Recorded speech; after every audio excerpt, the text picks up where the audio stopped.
The Washingtons, the Lincolns, the Faradays, the Edisons, the men who have done most for their country and for humanity have had to struggle as hard as you are struggling to attain their heart's desire. The opportunities for boys and girls to bring out whatever the Creator has implanted in them are 10 to 1 today to what they were 100 or 50 or even 25 years ago. The great danger in our time is not lack of chance or opportunity, but of losing our vision, of letting our ambition die. Most of us, instead of treating our desires, seriously trifle with them as though they were only to be played with, as though they could never be realities. We do not believe in their divinity. We regard our heart longings, our soul yearnings as fanciful vagaries, romances of the imagination. Yet we know that every invention, every discovery or achievement that has blessed the world began in a desire, in a longing to produce or to do a certain thing. And that persistent longing was accompanied by a struggle to make the mental picture a reality. It is difficult for us to grasp the fact that ambition, accompanied by effort, is actually a creative power which tends to realize itself. Our minds are like that of the doubting disciple who would not believe that his Lord had risen until he had actually thrust his finger into the side which had been pierced by a cruel spear.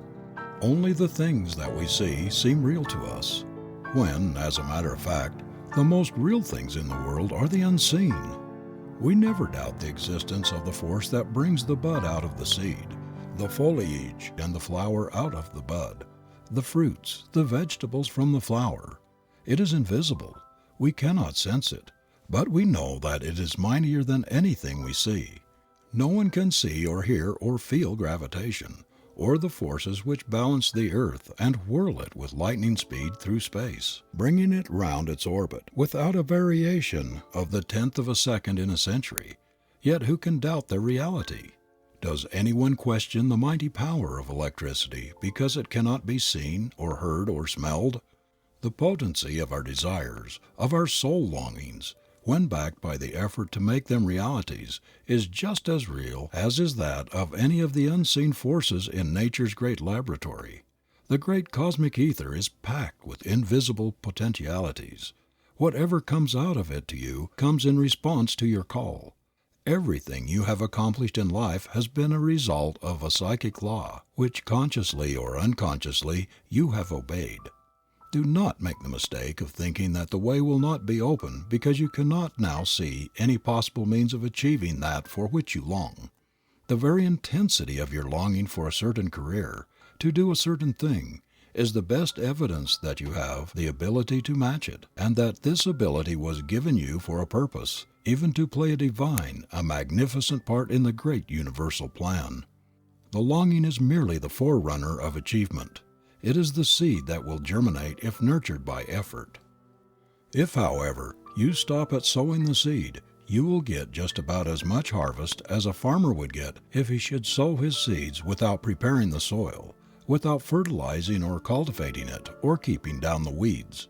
It is the blending of the practical with the ideal that brings the harvest from the seed thought. You must keep on struggling toward your ideal, no matter how black and forbidding the way ahead of you. Just imagine you are carrying a lantern which will advance with you and give you light enough for the next step. It is not necessary to see the end of the road. All the light you need is for the next step. Faith in your vision and persistent endeavor will do the rest. There is no doubt that if we do our part, the divinity that has created us, given us an appointed place and a work in the plan of the universe, will bring things out better than we can plan or even imagine. Send out your wishes, cherish your desires, force out your yearnings, your heart longings with all the intensity and persistency you can muster, and you will be surprised to see how soon they will begin to attract their affinities, how they will grow and take tangible shape, and ultimately become actual things. Fling out your desires into the cosmic ether boldly, with the utmost confidence. Therein you will gather the material which shall build into reality the castle of your dreams. The trouble with us is that we are afraid to do this. We fear that fate will mock us, cast back to us our mental visions empty of fruition. We do not understand the laws governing our thought forces any more than we understand the laws governing the universe. If we had faith in their power, our earnest thoughts and efforts would germinate and bud and flower just as does the tiny seed we put into the earth. Think how the seed must be tended and nurtured before it will give forth the new life. See how the delicate bud has to be coaxed by the sun and air for many months before it pushes its head up through the tough sod to the light. Suppose it were afraid to make the attempt and should say, "It is impossible for me to get out of this dark earth. There is no light here. I am so tender the slightest pressure will break me and stop my growth forever. The only way out of my prison is to push up through this tough sod, and it would take a tremendous force to do that. I would be crushed, strangled, before I got halfway through." But the sun beckons, coaxes, encourages. The bud is moved into attempting the impossible, and behold, a few days it rears its tender head above what it considered the great enemy of its progress. The dark sod, the very thing which it thought was going to make its future impossible, becomes its support and strength. The very struggle to get up through the soil has strengthened its fiber and fitted it to cope with the elements above, with the storms it must meet. Just like this tender plant, you may be hemmed in by seemingly unsurmountable obstacles. You may not see a ray of light through the sod of hard, forbidding circumstances. But hold your vision and keep pushing. In your struggle, you will develop strength. You will find sunshine and air, growth and life. You may be shut in by an uncongenial occupation and tempted to lose heart and give up your dreams because you can see no other way to better yourself. This is just the time to cling to them and to insist that they shall come true. Without knowing it, you may be just in the middle of the sod, and if you keep pushing where you are, in season and out of season, you will come to the sunlight and the air, to freedom. There is no human being who doesn't have some sort of a chance. If your present position cramps you, if it does not give you room to express yourself, you can make room by filling it to overflowing, by doing your work as well as it can be done, by keeping your mind steadfastly fixed on the ladder of your ascent. In your mind, you make the stairs by which you ascend or descend. Nobody else can do it for you. The master key which will unlock that cruel door that keeps you back is not in the hand of fate. You are fashioning it by your thoughts. Your next step is right where you are, in the thing you are doing today. The door to something better is always in the duty of the moment. The spirit in which you do your work, the energy which you throw into it, the determination with which you back up your ambition, these, no matter what opposes, are the forces that unlock the door to something better. If you hold to your vision and are honest, earnest and true, there is nothing that can stand in the way of its realization. I have never known a person who was dead in earnest in his efforts to gain his heart's desire who has not finally reached his goal. No great, insistent, persistent, honest longing backed by downright hard, conscientious work ever comes back empty-handed. Desire is at the bottom of every achievement. We are the product of our desires. What we long for, strive for, the vision we nurse, is our great life shaper, our character molder. Very few can realize the close coordination which exists between their visions, their mind pictures, and the actual accomplishments of their career.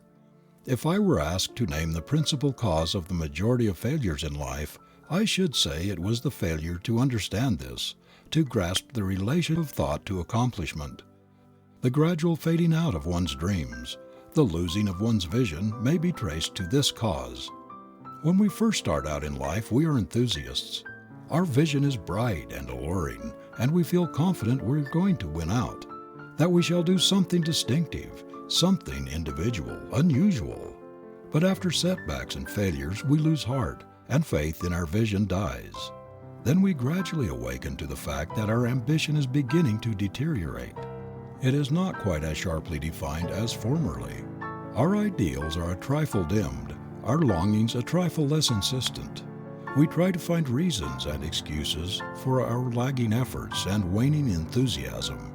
We think it may be due to overwork, because we are tired and need a rest, or because our health is not quite up to standard, and that by and by our former intense desire to realize our dreams will return. But the whole process is so insidious that before we realize it, our fires, for lack of fuel, are quite burned out. Our grip on our vision was not strong enough. We did not half understand its mighty power, when firmly and persistently kept in mind, to help us to our goal. What we get out of life depends very largely on fidelity to our visions. If we believe in them, we will not let them die for lack of nursing. If we really have ability to match them, and are not self-deceived by egotism, petty vanity and conceit, no misfortunes, no failure of plans, no discouragements, no obstacles, nothing in the world can separate us from them, we will cling to them to our dying day. The man who believes in his life vision, who is not a mere egotist or idle dreamer, who sees in his desire a prophecy of something which he is perfectly able to make come true. He is the man who has ever made the world move. He flings his life into his effort to match his vision with its reality. The world stands aside for such a one, for one who believes in his vision, who consecrates himself without reserve to its fulfillment. People know there is something back of the dreamer who has such faith in his life dream that he will sacrifice everything to make it come true. How much of a grip has your vision on you? Does it clutch you with a force that nothing but death can relax? Or does it hold you so lightly that you are easily separated from it, discouraged from trying to make it real? Constant discouragements are a great temptation to abandon one's life's dreams, to drop one's standards. One's vision is apt to become blurred in passing through great crises, in periods of general depression, in times of financial stress. But this is really the test of a strong character, that he does not allow obstacles to divert him from his one aim. The man who is made of the stuff that wins hangs on to his vision, even to the point of starvation, for he knows that there is only one way of bringing it down to earth, and that is by clinging to it through storm and stress, in spite of every obstacle and discouragement. Never mind what discouragements, misfortunes, or failures come to you. Let nobody, no combination of unfortunate circumstances destroy your faith in your dream of what you believe you were made to do. Never mind how the actual facts seem to contradict the results you are after. No matter who may oppose you or how many others may abuse and condemn you, cling to your vision, because it is sacred. It is the God urge in you. You have no right to allow it to fade or to become dim. Your final success will be measured by your ability to cling to your vision through discouragement. It will depend largely upon your stick-to-itiveness, your bulldog tenacity. If you shrink before criticism and opposition, you will demagnetize your mind and lose all the momentum which you have gained in your previous endeavor. No matter how black or threatening the outlook, keep working, keep visualizing your life dream, and some unexpected way will surely open for its fulfillment. Put out of your mind forever any thought that you can possibly fail in reaching the goal of your longing. Set your face toward it. Keep looking steadfastly in the direction of your ambition, whatever it may be. Resolve never to recognize defeat.